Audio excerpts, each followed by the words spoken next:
When a data source record is to be updated, it is, of course, necessary to identify which record is to be updated, as well as choosing which data in that record to update. When an update action is created, and that's covered in different tutorials, there are send condition and send value parameters. The condition parameters are used to identify the record, and the value parameters used to send the updated data. From the form design perspective, the method used to initiate an update command is broadly the same as for other integration commands, but care just needs to be taken to differentiate between the condition parameters and the send parameters. In this example, we have fields to capture the existing record data, and we also have fields into which the new or updated data will be added. The action will be triggered by the pressing of the Update button.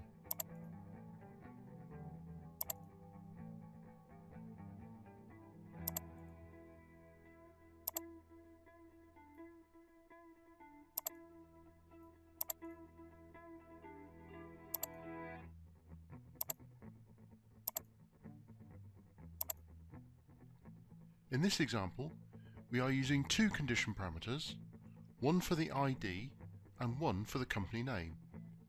We will link these accordingly to the fields where that data will be stored in the form instance.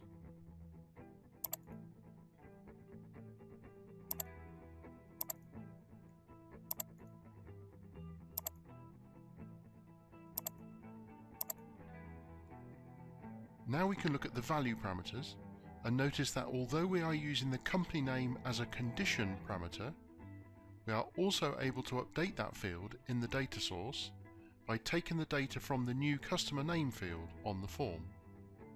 We can also update the other fields at the same time.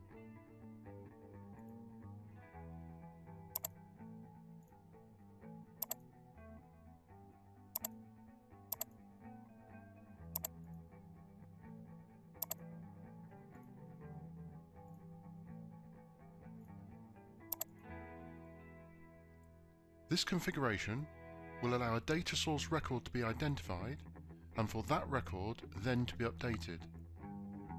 The ID is the fixed field used to identify the record, but do be aware that in this example anyway, the customer name field is also used to identify the record.